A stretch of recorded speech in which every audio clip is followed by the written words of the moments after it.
Hello, everyone, and welcome to the Today's the Day Changemakers podcast. I am your host, Jody Grinwald, and I have a question for you. Have you really paid attention to the coincidences that come your way or the by chance meetings that you've had? And have you thought about how they changed your trajectory in your life and your career? Well, Ciarán Sheehan had an amazing thing happen to him years ago.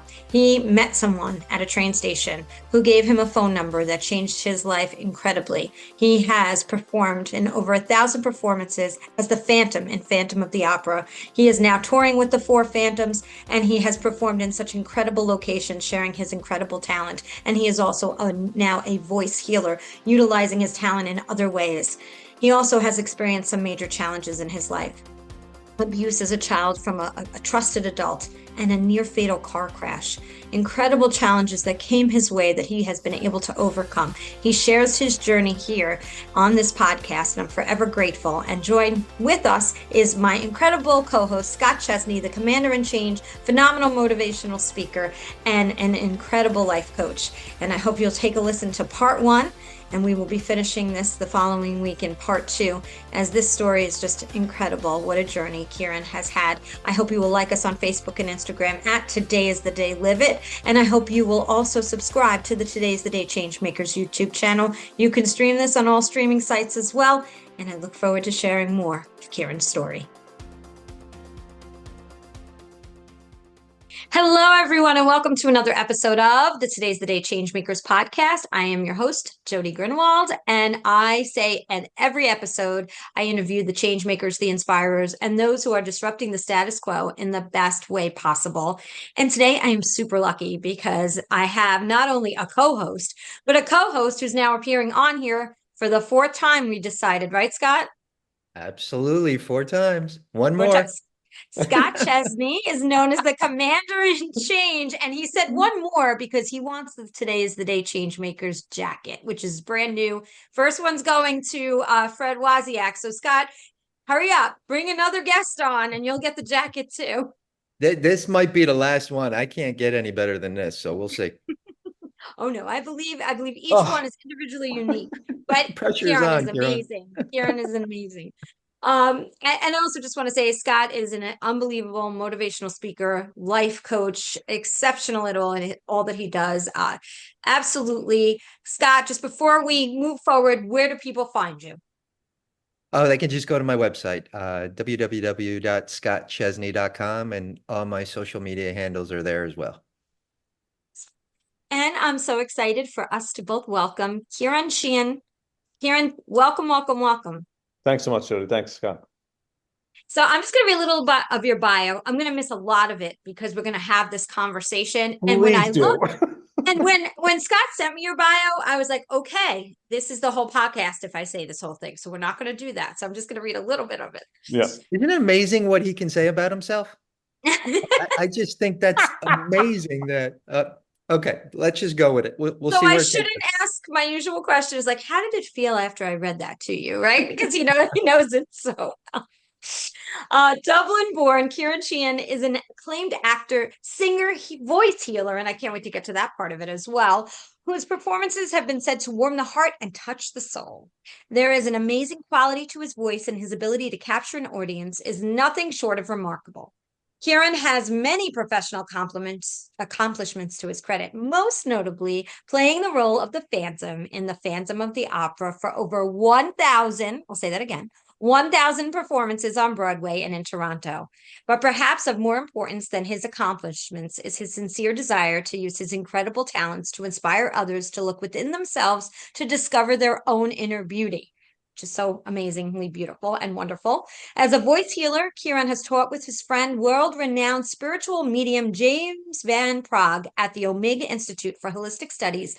In his program, Awaken, Ciarán uses the power of music, meditation, and his own life story to help transform the lives of all who hear him, particularly abuse survivors like himself. Ciarán is thrilled to be adding this spiritual healing genre to his repertoire and feels privileged to be able to use his talents to impact the lives of others in a healing way. Also, you're performing in the Four Phantoms, and it features the extraordinary quartet of performers who were the Phantoms and Phantom of the Opera. And there's so much more because from acting to singer to spiritual connection, Ciaran has been an incredible spirit, and he is an incredible spirit. And I can't wait to talk about the ride of your life, from the beginning till now, starting in Dublin. So I will ask you this. How did it feel to hear that very shortened version? I was like, who are you talking about? So I want to meet that guy. I always do this with my guests, grew up in Dublin. Talk a little bit about that, because we know you, I know from our past conversation, you kind of bounce between here and there. Do you want to give us so talk a little bit about that for us. Yeah, sure. My parents actually, my mother's originally from Dublin and my father's from Kerry. And they both emigrated to the US in the 50s. And they met in the Catskills in just north of the city, and got married in New York City. And my mom lost the first baby. So when she was pregnant, expecting me, she went back to Ireland to have me. And so I was born there. So the first year of my life was with other than my mom, obviously, and my granny and her sisters. So and then when I was about one, we moved back to New York and was there in the city. But I'd spend the summers in Ireland. And when I was 4, they sent me back to live with my grandmother and my aunt. They were fed up with me. So they shipped me off, and I was there until I was about 5, and came back at 5. And then, but I would also go the day I'd get out of school in New York, I'd be on a plane at JFK to Dublin, and spend my summers there. So I feel like sometimes I feel like a man with no home, and then I feel like a man with 2 homes, because when I say home, when I'm here in my home, I'm saying I'm going home, I mean Ireland. But so I feel very much a part of both countries, and was there until I was about 15, and then came back into central New Jersey and went to high school there. But I will say there was one year in that stretch where, in the course of about 9 months, moved from Dublin to Clare to Limerick to Chicago to Lawrenceville, New Jersey, and then back to Dublin. So yeah, very my father was interesting. a restless young man. Very interesting. Then you see all these really nice, sounds like amazing places, because I don't know them. And then Lawrenceville, New Jersey. I like Lawrenceville. I love it. Mercer County is beautiful. I love New Jersey, and I love Lawrenceville too. Yeah. But interesting enough, as we said, that you were one of the played one of the Phantoms in Phantom of the Opera on Broadway. Yeah. People understand and know that role pretty much well. But that's started when you started singing, is it? Well, I started singing really, well, I always sang. It's funny. I remember I did a concert a number of years ago in the National Concert Hall in Dublin, and I was introduced, and a person came out and said, this is Ciaran's debut, in Ireland, in Dublin. And I got out on stage, and I'd been warned by my producer not to be me. So she said, "You can't be you." I'm like, "What do you mean you can't be you? You can't act the Egypt. You have to be serious. It's the concert hall. It's like Carnegie Hall in Ireland, And so, of course, I get out there and I say, "Yeah, this is not my debut." My debut was when I was 4, and I sang at my Auntie Christine's wedding. And I remember I got up on stage and I kept singing "Happy Days Are Here Again" over and over. And then I said to the audience, there was also another song that I sang, and I said, I don't know the title of it. So I sang a little of it. It was like, "There were cats eating all the rats in the store." And somebody in the audience shouted out, "That's the quartermaster store." And I said, "Do you know it?" And I see her in the wings, the producer. She's like, "Oh my God, he's gone. He's gone." And I said, "We'll sing it." So then you've got a couple of thousand people singing the quartermaster store, and she was going to kill me anyway. But Ron, I got to tell you though, is that gotten to know you, but looking over your bio, I'm hearing, and I want to hear about this rock and roll band, because as I'm reading that, I'm like, right away, I thought about Freddie Mercury. in terms of how he started with that rock and roll band. And I have like the same vision of you starting that way and everything. And I can't imagine you singing rock and roll based on everything else that you do. But how is that experience for you? Well, in high school, after we moved back here, my best friend was in a rock band. He was guitar player, lead guitar player in the band. Back then, when you had the lead guitar player and the rhythm guitar player, and he was trying to learn a song, and he said, "Can you sing?" And I said, yeah, no, "Not really, not." I mean, I'd sung at a choir in New York from second grade to fifth grade, but that was the end of it. And he said, "Well, I'm trying to learn this song." So I sang along with it, and he put the guitar down and went down the hall to his sister, Brenda, who was the bass player and the lead singer in the band, and said, "Brenda, Ciaran's the new singer." So, yeah, sang rock and roll all through high school and then into college. Well, I was an engineering major in college and bored out of my mind. Bored out of my mind. I had taken all math, AP math and science classes in high school. So when I got to Rutgers, it was like, oh, I can't do this again, And so I dropped out and joined a metal band, much to my parents' chagrin, and played clubs like the Stone Pony. I know you're down, down towards the show. Livermore's in Brooklyn and places like that. And it was great fun, just really great fun. And I still enjoy doing that. Like if you ask me if there's any genre I would rather sing above all others, it'd probably be, classic hard rock metal. Yeah. So That's so interesting compared, right? But the interesting part is when we did have our pre-conversation, you're more of the actor-singer than singer-actor. Yeah, I'm not a big fan of, this is going to sound terrible because my son is at the moment playing, he's doing Gypsy on Broadway. And yeah, I know opened, first performances started in November. And he, he's sort of following the footsteps, but I'm not a big musical theater fan at all, which is a funny thing to say for, a guy who played the Phantom, because I actually took lessons to get to play the role. I met Hal Prince, who directed Phantom. We were doing an off-Broadway play together that he had written and was directing, and asked me if I sang. And next thing I know, I'm taking voice lessons with his daughter's voice teacher. And he was like a father to me. He paid for my voice lessons. He and a woman named Charlotte Moore, who runs the Irish Repertory Theatre in New York. And yeah, it's so funny because that now people, when they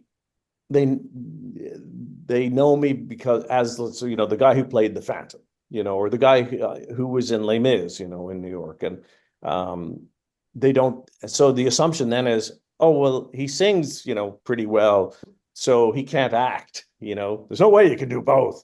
But acting was really my passion, and I miss that at times.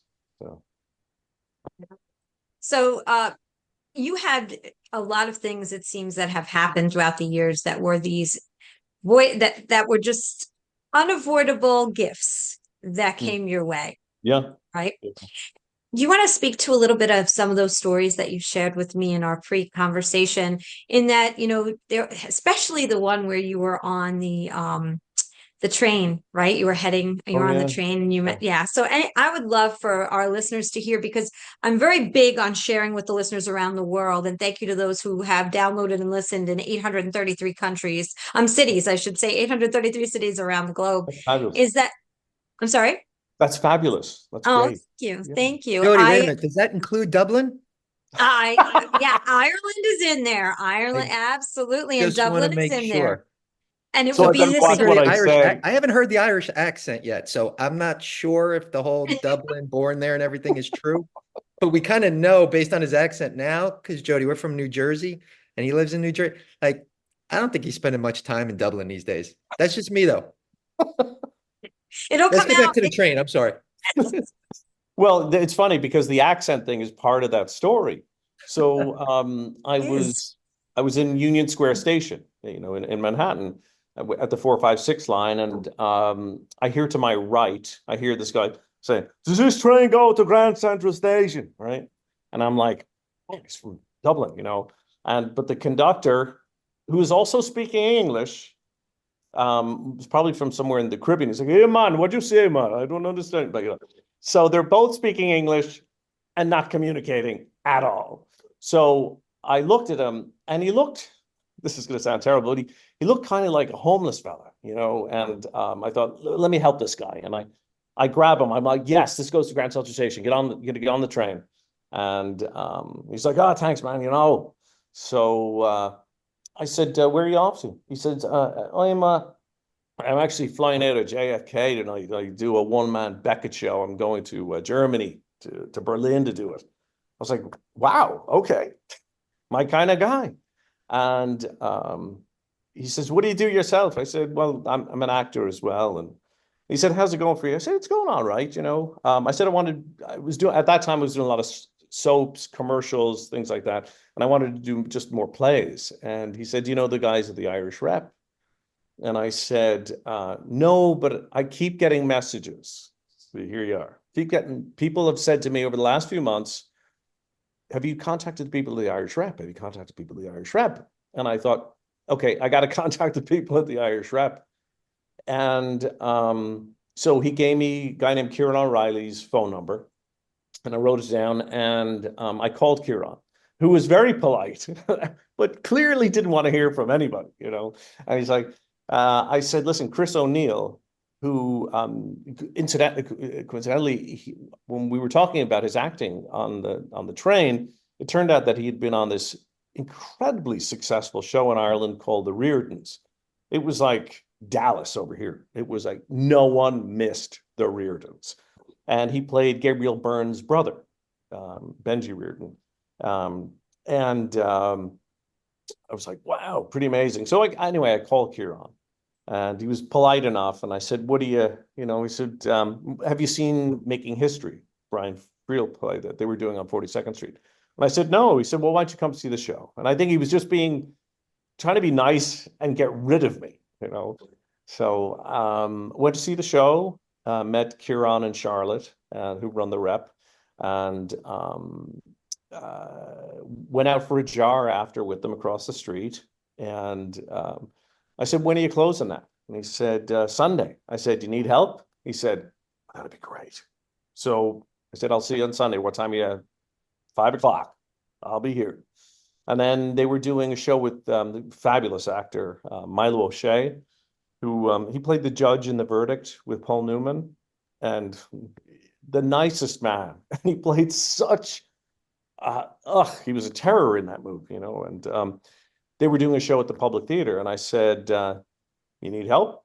He said, "That'd be great." And I went and I hung lights. So they said to me, just like Scott Bird, he said, "Can you do an Irish accent?" And I said, "Yeah, I am from Dublin, And I said, "Why?" They said, "Well, we're doing a play that Hal Prince has written called Grandchild of Kings. It's about Sean O'Casey, and you'd be perfect to play one of Sean's older brothers." And that was that, and it all came from, I hear a guy who's a little lost a few feet away, just trying to get 2 stops up, to Grand Central Station. And it changed my life. As opposed to, I find that sometimes you go through life and something will hit you, and you can either choose to ignore it or embrace it. And because I heard him and I didn't ignore it and wasn't worried about getting to my next stop. I thought, let me help this guy who actually helped me, but I didn't know it at the time. So I say to my kids too, I say, if you're given an opportunity, go through the door. As long as you're not going to get hurt, go through the door. You're given these opportunities. And I think sometimes if we don't pay attention to those opportunities, we get smacked in the head, and we get getting smacked harder until we go through the door. I just want to bring up something. You had all the messages and you followed them, but you did something unique. I don't know. I'm sure you realize it, but to me, on this side, listening, is Yeah. you asked a question, "Do you need help with that?" And you put yourself out there to say, "I will be that help for you. I will help you put up lights or take down sets." And Yeah. by doing that and giving of your time freely, that kept the connection going. Yeah, it did. I suppose, though, I don't know if it's genetic. But my wife, someone was talking about this about a week ago about someone else from Ireland who, it was actually a family member, said, "Oh yeah, so we just invited them to stay with us for months, you know." And she turns around, she goes, "At me, because that'd be me." You know, I'm like, if someone's stuck, you lend a hand, you know, and it's how I was raised, it's how my, you know, it's as crazy at times as my father was, you know, he'd give you the shirt off his back, you know, without a thought, without knowing who you are, you know. And I remember, this is funny. I remember when we were living in Dublin, there was a knock at the door, and two young fellas, I think they were both from Salt Lake City. They were both on their Mormon missions, and they were getting nowhere in Dublin at that time period. So my mother's like, "Come on in, I'll feed you dinner." You know, so they would come, they'd go to do their missions. They were in our house 4 or 5 nights a week. They were doing nothing to do with the mission, but they'd stay with us, and my father would take them fishing, and we'd take them to the beach. And, you know, it's just, I don't know, it's just Beautiful. Oh my goodness, that's amazing. Wonderful. Jody, Scott, go ahead. yeah, Yeah. no, I just want to comment on that story, but it's one of the things that I love about Ciarán, and I've only known Ciarán a little over a year now, and one of the things that I noticed, and I'm gonna put him in a very rare group, probably more so than anyone else that I've met around the world. Ciarán is always present in the moment. He's got a past. He's got an amazing past. He's got a challenging past. He has a promising future. We don't know what's in store, but there's a lot of things that I know that we talked about and he's working on, but he's in that moment. So when he's in that moment, he's about service. He's about helping. He's about like, you know what? I don't care what your political background is. I don't care what your religion is. I don't care. You are a human being in front of me who needs help. And he's that way. And I even noticed that. So the first time, and I didn't share this before when I met him, dear friend, Father Pete, where Ciarán goes to church, and as well as our good friend Joe Wolf had introduced him to me. And I was just so mesmerized. I know we're going to get into his voice healing. But you could tell how much he's in the moment with his music, with his acting, with everything across the board. He had me at hello. I know it's a line from Jerry Maguire. He had me at hello, and it was that magical voice of his. I'm sorry? I said, "You're going to make me cry. Stop." Oh, that's when the Irish accent comes out, when he starts crying. No, but I have never, ever been moved the way he's moved with his voice in terms of singing. And so he captured me at the church where he sang. It was Christmas of 2024. And then, which was interesting because this was just a few months ago. I'm there kind of like wanting to chill out. I'll watch a little TV before I go to bed. All of a sudden I flick on PBS and look who's there with the four Phantoms, and they're singing. Now I'm wanting to calm down before I go to bed, but just when I saw him sing live in that church, now I start crying. I start crying, and it's healing and it's awesome, but not something I want to do before I go to bed. Like I couldn't get rid of him. Like here he is on my TV. I'll go see him. He's mine. No, but you know what? It's a testament to him. And I wish more people in the world were like him in terms of not holding people, like carrying a grudge or anything based on the past, and giving everybody an opportunity to be the best versions of themselves. And so in a short period of time, I've learned a tremendous amount from Ciarán, and just looking forward to increasing our friendship, doing some work together. And no, just again, he's an amazing teacher. Amazing teacher. Wow. How much? You didn't pay him for that either. That was just pure, strictly authentic. Give me the Venmo. What's going I on? actually just got a Venmo. What happened there? It's supposed to be at the end. That's great. Oh my gosh. If you've heard something in this episode that has really resonated with you, I hope that you will take a moment to share it with those that you know. Give them the opportunity to hear a message that belongs to them as well.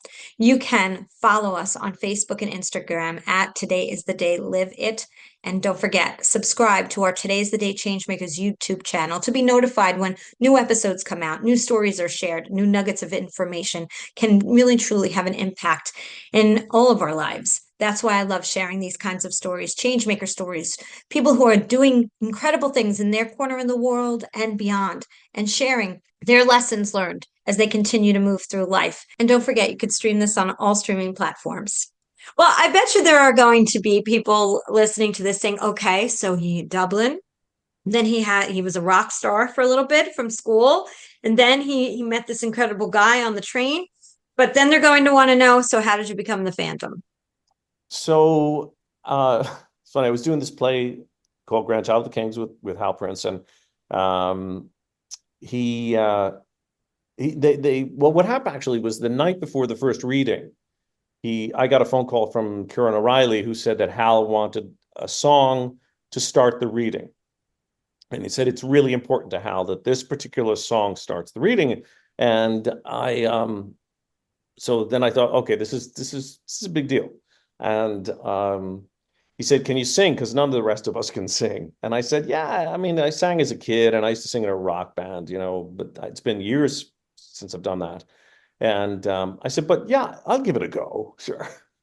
And he said, okay, so the song is called Believe Me If All Those Endearing Young Charms. He said, do you know it? And I lied and said, yes. So I called my mother at home, and I said, Mom, do you know the song Believe Me, Paul, Those Endearing Young Charms?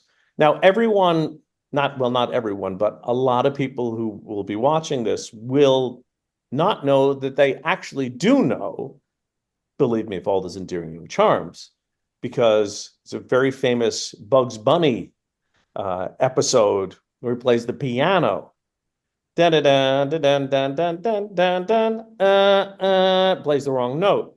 And then I think Daffy Duck gets on there and plays the right one, and the right one blows up the piano, So that's the song. So I called my mother and I said, this, and she said, yeah. And I said, great. So hang up, call me back. I'm not picking up.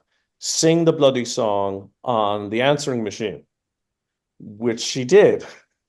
And I wish I had that recording, God, because she passed 3 years ago, and so I went in the next day and belted out this song. And I did, again, I'm not a big musical theater fan, so I didn't know these people who were there, but Stephen Sondheim was there and James Lapine was there and all these, big deal on Broadway guys were there. And so after the first act, Charlotte came up to me and I said, what do you think? Was it all right? And she said, they're like, who the hell's that guy? And then Hal started adding more music to the piece. And then he said to me, have you seen Phantom? And I said, no. I said, listen, Chief, which I called him Chief. And I said, Chief, I don't like musicals. And he said, get your ass up to the Majestic because you've got a baby at home and you need a job. So, and I think it could be a good job for you. So I went and I saw the show, and I had heard rumors that they were starting to put another touring company of Phantom together, the Third National Tour.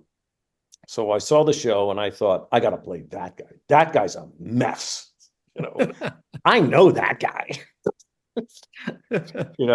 And so I called him right after the show, which was like 10:30 at night. I said, Chief, I got to play that guy. And he said, well, slow down because you've never done a musical. And let's work on seeing if we can get you to play Raoul, the boyfriend role in the show. And then we'll hopefully work you up to playing the Phantom, which is sort of what happened. When I was suggested then to play Raoul on the Third National Tour, the producers were like, no way. Because I had never done, I was an actor, straight actor, and I hadn't sung a note really in, 10 years until this off-Broadway thing. But Hal and he kind of went to war, and Hal was in my corner. And so out of nowhere, I got a phone call from same casting people for Les Mis, same producers. And we want you to audition for Les Mis. And I said, okay, great. So I went in and auditioned for it and booked it and did Les Mis for a few months. And then they went, okay, he can play Ralph. So Incredible, right, Scott? I, I'm blown away. I guess when you, this is my question is that, so you're Phantom number three, so to speak. you mean Where do you fall with the four Phantoms with regards to like who went first, who went second? We all did it at different times in different cities. So John Cudilla, who did it maybe about 10 years ago, he did it in New York. Okay. Frank D'Ambrosio did it in San Francisco. And then Brent Barrett did it in Las Vegas and in Germany. I think in Munich, I think. And then I did it in New York and in Toronto. So I think they were just trying to get kind of a little global coverage, you know. So. Now, how is that, Ciarán, in terms of, I'm assuming feeding off the audience in terms of doing the same thing? I mean, I don't even know how many nights you did straight at one time. I know there has to be a break during the week. Well, the New York schedule was we were dark on Sundays, so there was no Sunday show. It was Monday, Tuesday, to Wednesday, Thursday, Friday, to Saturday, and then we were done. The schedule in Toronto was great because it was there were no shows Monday or Tuesday. It was 2 on Wednesday, 2 on Thursday, 1 on Friday, 2 on Saturday, and a Sunday matinee. So I would be done at 4:30 on Sunday, and I wouldn't have to be back in the makeup chair until 12 o'clock on Wednesday. So I was able to, I would fly home every week to be with my son. And it was all pre 9/11. So the show would come down at 4:30 in Toronto, and I would be on a 5:40 flight to Newark. I'd land at 7. I'd be home by 8. You know, so it was great. You know, and then I didn't have to. I would catch a 10:30 flight then on Wednesday morning, so I could spend a few days with him. So I don't want to miss out on this though. In terms of how you got up for each performance, because we have a lot of people who listen to this program, and I don't want to say doing the same thing every day and so forth, but you had something. You had to perform the same role every day for at least 6 days out of the week. What advice would you give someone, not just who's an aspiring actor or an aspiring performer, but in any job? Like, what did you do to, I mean, yes, there's a paycheck. Yes, there's this and everything, but there's got to be more that kind of allowed you to rise above whatever mundane challenges there might have been in terms of doing the same thing over and over. Well, I think a couple of things come to mind. My father, both parents were gone, were passed by the time he was about 12 or 13. And then he was out on the streets. So there was no education then past that age. And when he came to this country, I think this is a gross generalization, but I think a lot of immigrants who come to the country come with a desire to make something of their lives. They're the type of people, at least, who want to make something out of their lives in general. Not everybody. Some of the people you don't want here, but you know. But I think a lot of them do. And my father always had this incredible work ethic, which he shared with us. And when I was growing up in New York City, he was the super in the building. And he was bound and determined that the brass mailboxes in our building shined like nobody else's. And the halls were immaculate. And I great respect for that. You know, I refer to it as the pursuit of excellence. If you're going to do something, do it, you know, or don't at all. You know, when I went into Les Mis, I saw some of the actors sort of walking through the show, and it would infuriate me because I thought, there's 10,000 people outside that door who would love to be doing what you're doing. First of all, we're working part-time and we're getting overpaid, so be grateful, an attitude of gratitude. I also often would think it's a cost a bloody fortune to go do a show, and now it's ridiculous. It's just ridiculous. And I think there he goes. Man, I'm the worst. As kids, we sort of had nothing, Of course, we all of us who grew up in that area of New York, we didn't find out till years later. We grew up in an Irish slum, so we didn't realize we didn't have anything. We had patches in our pants and holes in our shoes, but we didn't know. We were having a great time, and we were grateful for what we had, but we never got the opportunity to go to the theater. I mean, after my communion, we went to the local diner. That was the highlight of years. So I think about like the guy who is whatever, Joe the plumber, bringing his wife and his 2.5 kids to see a show. It costs, it's a big sacrifice. If you can't do your job, I get mad too. If you can't do your bloody job, Here it comes. Here it comes. Then get out. And I'd hear people in the theater going, "Oh, I'm tired. I don't think I'm up to doing this show. It's hard work." I'm like, hard work? Go pour tar on 95 in Miami in July and tell me about hard work. Be grateful and give it 110%.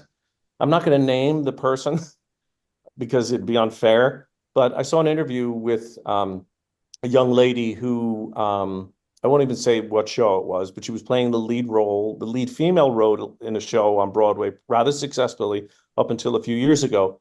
And in her interview, she said, "Yeah, I give about 70% of the show."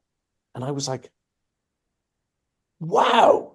What? And why would you be so stupid to say that's what you do? And I have a lot of respect for the theater.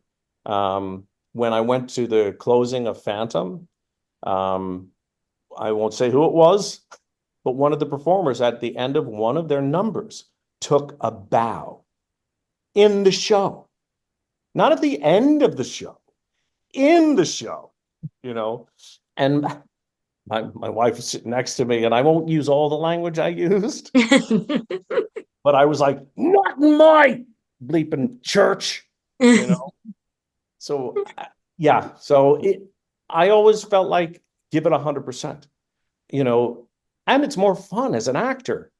Roy, particularly playing that guy, he was such a mess, and to go through the emotional roller coaster of the Phantom track was like, as an actor, it was glorious. People say, "Oh, you're so brave," and I thought, "No, I'm not. I'm having fun. This is fun." So, but whatever you do, it's like my wife says, her father said to her, "I don't care if you clean toilets. Your toilets better outshine everybody else's toilets. Take pride in what you do." Yep. Yep. My daughter got a role and she was tree number 3. I say you be the best tree number 3 that you can ever be, and just stand out and make sure your branches are high and your head is held high as well. Right? Yeah, absolutely. Yeah. No matter what you do, at least you can feel you put in an honest day. You've given it your all, and there's a certain level of joy, I think, that you can get from that. Absolutely. I want to get into some things that are a little bit more delicate. And I know that you had it in your bio here about being a survivor of abuse. Yeah. And I know this, I always like to tell my audience too, this is, we care deeply about these very difficult conversations, and when people share things that are very they become very vulnerable. So I want to give you that space and let our audience know too that this is a time where we embrace each other when we talk about things that we're vulnerable about. And so we appreciate you sharing your story. Yeah, absolutely. It's so funny. I was thinking about this earlier today, and I was thinking that so I mean, I suppose, to cut to the chase, it was a priest who was he was brilliant, brilliant. As I said, my father was a handful when we were kids. Like my friends meet him now, they're like, that you were lying about your father, you know? And I said, well, you didn't see him when the testosterone levels were around 800, you know. You know. So, you know, I grew up very sort of place of, well, one, the getting sort of shipped off to Ireland laid a sort of a bed of not being wanted, you know, and you know, and all that goes with that. You're ugly, you're stupid, you're all of, you know, all of this stuff. And so this priest was brilliant in that he could spot that in young men. And so his MO was, I want to help you. And as a kid, I was suicidal, you know, and so he could spot that, you know, and start off with, I suppose, in a way, kind of traditional therapy. And then he would manipulate that into, we need you to relive the pain and shame and horror of your childhood, you know? And then it just went south from there. And the diocese where it happened said it was the worst case of sexual abuse they'd ever read. And but I completely blocked it. Like, blocked it completely. I had no recollection of it. And, you know, Hal Prince, you know, he paid for my voice lessons, and he was, you know, he was like a father to me. But I left the third national tour, and the plan was I was come into New York, and Hal wanted to teach me the Phantom track himself. He didn't want a stage manager or someone else teaching it. So I came in, and we started doing some work on it. And then he said, listen, one of the other Phantoms that I work with now was moving to the San Francisco company. And so come on in, we'll go through the format, you know, the format of auditioning for the role. And I did. And he pulled me to the side after the audition. He said, I'm not going to give it to you. And I was like, what? You know, he said, yeah. He said, something is telling, talk about listening to messages. And I'm waving my finger at you. He said, something is telling me, he says, I know the type of actor you are. You know, he said, if you weren't the actor you were, he said, I wouldn't worry about it. He said, but I know how you operate. You're full in, because when I'm on stage, it's not acting, it's real for me, you know. So he said, something is telling me that there's something going on here. And the whole psychosexual dynamic between the father figure and you know, between Christine and the Phantom, he said, something is telling me you got to figure something out here. And I left the Majestic and went to the 42nd Street train station, and the C train was coming southbound down into 42nd, I guess, from 50th Street. And I thought, I'm going to step in front of this train. And then I heard my son's name, and I stepped back. And I called my therapist, and I told, you know, and of course, I was making it about the audition, about losing the role of the Phantom, you know. So they said, listen, you need somebody better than us, or, you know, better than, I was seeing two therapists at the time. And so I went to another doctor and said, yeah, you're definitely suicidal. And we're going to put you on some medication. I was on it for 2 weeks. And then in a session, it all came back. And I think, so I'm I'm not a big proponent of SSRIs or any of these kind of, because I don't know what else they're doing to us, but some reason it worked for me in that I think my psyche was ready to deal with the memories because I had the medication, and it all came back just flooding back. And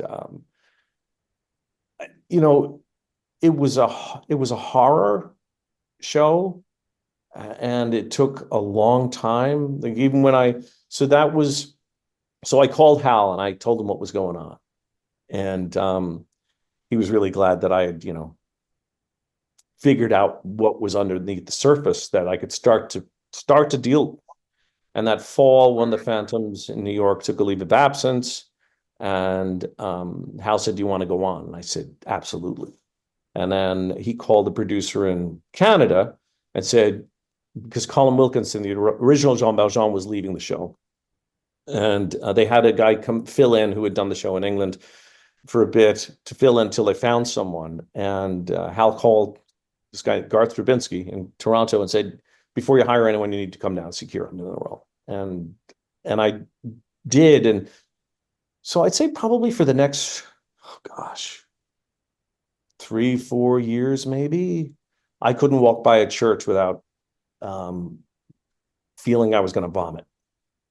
And which is so strange because 3 of my mom's sisters are nuns. 2 of them have passed since, and her brother's a priest.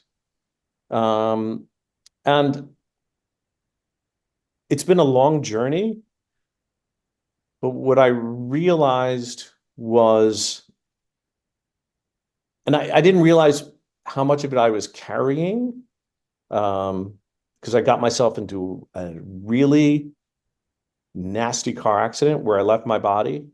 My back was broken in 3 places. And I just wanted out. I didn't want to deal with it. And that was before all those memories came back.